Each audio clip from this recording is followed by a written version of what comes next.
Hello everyone, कैसे हैं आप? I think we all are very well and very energetic. Yes beta, today we are going to start our class 12 subject maths topic. Our favorite topic, vector, which belongs to our 10th chapter in our NCERT book. So, today we are going to discuss some important questions of chapter 10. Okay, and one of them is, let a given vector A like I plus 4j plus 2k and another vector B given like 3i minus 2j plus 7k and third given vector C like 2i minus j plus 4k. Then we want to find another vector D which is perpendicular to both A and B and dot product of C vector and D vector will be 15. तो बेटा हमारे पास तीन vector given है A, B and C. Fourth vector हमें calculate करना है, find out करना है D वेक्टर, और इसके लिए हमारे को D वेक्टर से A, B और C वेक्टर की कुछ कंडीशंस गिवन है. So for finding the value of D vector, solution is, first of all let we assume a vector D like xik plus yjk plus zkk. ये हमने assume कर लिया. And given that, what is the given condition? A vector is perpendicular to D vector means dot product of A and D must be equal to 0. And similarly, D vector perpendicular to B vector also. So, B dot D must be equal to 0. Okay then? So, if we put the value of A vector and D vector from here and here, then we get x plus 4y plus 2z is equal to 0. बेटा इसका dot product हमने easily कर लिया. We all know that in dot product I dot I, j dot j and k dot k are equal to 1 and except that will be 0. So we get a condition x plus 4y plus 2z is equal to 0. Okay. Similarly, in this case, if we put the value of B and D from here and here, then we get another equation 3x minus 2y plus 7z is equal to 0. We assume this is equation first and this is equation second. And with the help of third condition, C dot D is equal to 15. So, if we put the value of C and D in this condition, then like this, C dot D is equal to 15. We are putting the value of C and value of D. Then we get 2x minus y plus 4z is equal to 15 and it is equation third. हमारे पास तीन equation आ गई हैं with the help of given conditions. Is that clear? यहां तक clear हो गया होगा. Okay बेटा. Now with the help of these three equations we can calculate the value of x, y and z easily. Okay. First of all, I select two equation, first and third. बेटा देखो first और third ही मैंने क्यों select की? यहां देखिए 4y, इधर क्या है y, ये पॉजिटिव है या नेगेटिव है. तो अगर मैं इस पूरी टर्म को थर्ड जो इक्वेशन है इसको 4 से मल्टीप्लाई करके इसमें ऐड करता हूं तो 4y कैंसिल आउट हो जाएगा.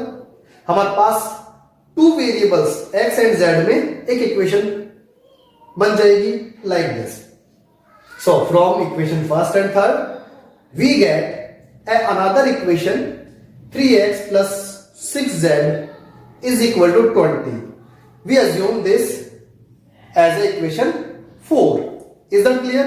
Similarly, if we use equation second and equation third, then we find another equation like x plus z is equal to 30 and we assume it as a equation 5. अब देखो हमारे पास दो equation ऐसी है जिनमें two variable equations हैं, like x और z में है, इधर भी x और z में कंडीशन है।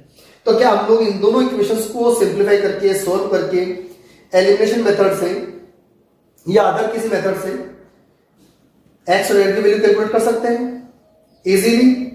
सो from equation 4 and equation 5th we will find the value of x and z. x is equal to 160 upon 3 and z is equal to 70 upon 3.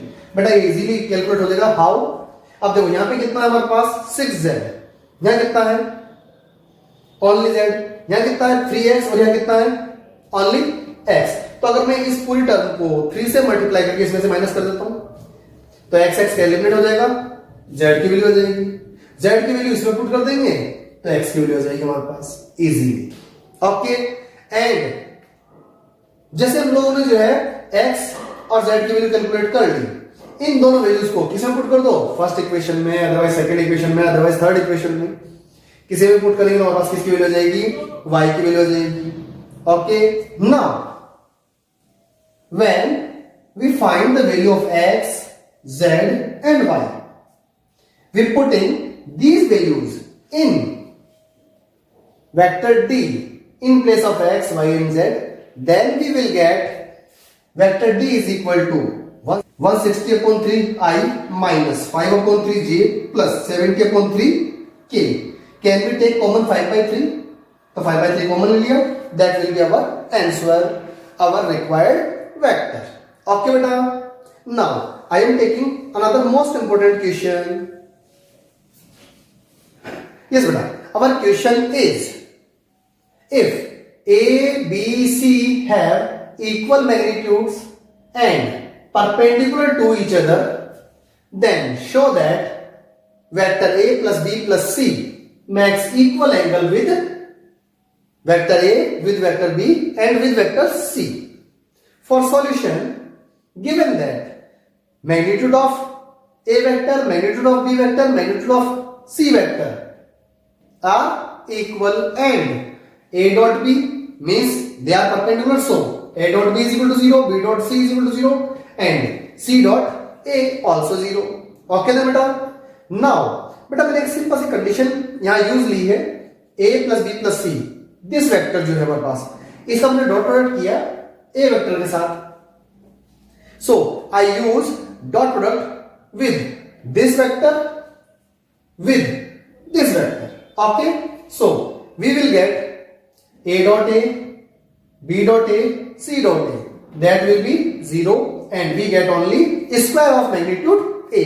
Okay beta, similarly if we use dot product with A plus B plus C and B vector, then we will get square of magnitude of B and similarly this. Is that clear? I think. अब बेटा ये हमने जो है इसलिए calculate किया क्योंकि हमारे को आगे फॉर्मूले में कहीं ना कहीं ये यूज आएगा, एंगल के फॉर्मूले में ये यूज आता है। तो मैंने सिंपल सा पहले इसको सिंप्लीफाई करके दिखा दिया, आपको समझा दिया।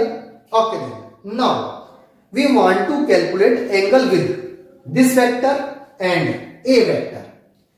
तो हमने ये अज्यूम किया angle of this vector with A vector let theta, तो मैंने ये थीटा मेंशन कर दिया मेरे को। अब फॉर्मूला क्या था हमारा? cos theta is equal to A vector dot B vector upon magnitude of A and magnitude of B.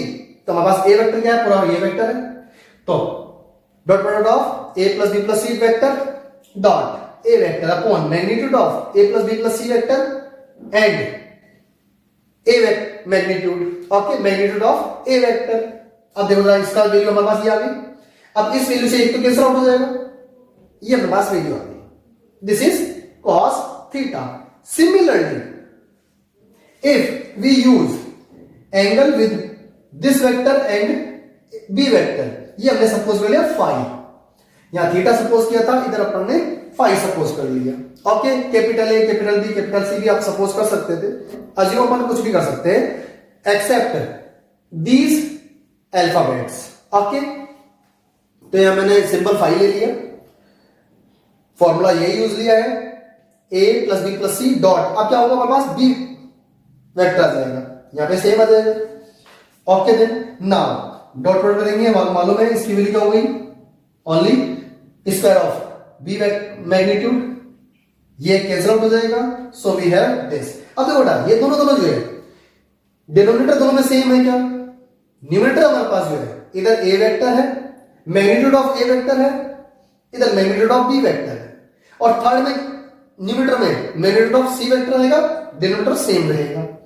लेकिन as we know in given condition magnitude of A vector, magnitude of B vector, magnitude of C vector are equal, तो यहां denominator भी same है, numerator भी क्या होगा, equal है, so we can say angle theta and angle phi are equal. Similarly we can prove that angle with A vector plus B vector plus C vector with A vector with B vector with C vector are equal. Okay बेटा, this question belongs to our miscellaneous exercise, our 10th chapter. Yes beta, so you should practice these type of questions of our NCERT book. दोनों equal आ गए हैं। Yes beta, okay. Now I am taking one other most important question of our topic vector. बेटा ये question जो है हमारे book से related नहीं है, बट रेफरेंस बुक्स में जो है ये क्वेश्चन गिवन है। And question is, if A, B, C are unit vectors such that A vector plus B vector plus C vector is equal to 0, then find the angle between A and B. बेटा हमारे पास A, B, C 3 unit vectors हैं और इनमें relation दे रखा है A plus B plus C is equal to 0, और हमारे को angle between any two vectors find out करने के लिए क्वेश्चन पुट अप हो सकता है। Okay, so solution for that is given that A B C are unit vectors, so magnitude of these equal to 1 and this is our given condition. So with the help of our given condition A vector plus B vector plus C vector is equal to 0, हमें angle calculate करना है in between A and B, so मैंने C को इधर transfer कर दिया। If we want to calculate the angle in between A and C, then we transfer B vector, is that clear? So we have A vector plus B vector is equal to minus C vector, इसको इधर transfer कर दिया। And as we know magnitude of A vector square is equal to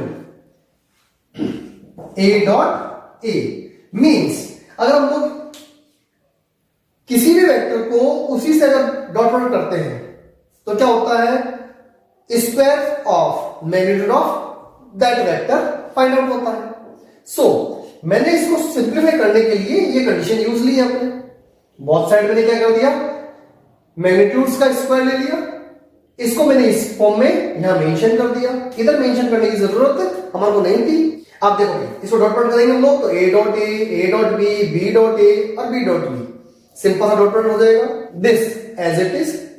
yes, now we all know that A dot A is equal to square of magnitude of A, similarly B dot B is square of magnitude of B, and as we know A dot B is a scalar product, so A dot B is equal to B dot A, ये दोनों क्या होंगे, add हो जाएंगे, so we have 2A dot B। अब A dot B का एक simple सा हमारे पास फॉर्मूला होता है, A dot B is equal to magnitude of A magnitude of B and cos theta, where theta is angle in between A and B, so we use this formula here, it means theta is angle in between A and B, यही हमारे को calculate करना था। अब देखो ना, what is the value of magnitude of A? 1. Magnitude of B also 1 and magnitude of C also 1. यहां पर ने इन तीनों जगह तो रिप्लेस कर दिया 1 को, और यहां पे भी हमारे पास रिप्लेस हो गया, वैल्यू पुट कर दी. So we have only 2 cos theta is equal to -1. So theta is equal to, अब cos थीटा माइनस में कब होता है? In second quadrant. So theta in second quadrant is 2π/3. So angle between A and B should be 2π/3. Is that clear beta? So you should practice, you should try these type of questions also. बेटा extra questions भी अपने को solve करने हैं. Vector जो topic है इसे हमारे को रेफरेंस बुक्स से भी हेल्प लेनी है. प्रीवियस ईयर्स के पेपर्स में कई बार ऐसे क्वेश्चंस पुटअप हुए हैं जो हमारी एनसीईआरटी बुक में नहीं है, बट रेफरेंस बुक्स में गिवन है. तो हमारे को अदर एक्स्ट्रा क्वेश्चंस की भी प्रैक्टिस करनी है. ओके देन बेटा. Okay, thank you. Best of luck.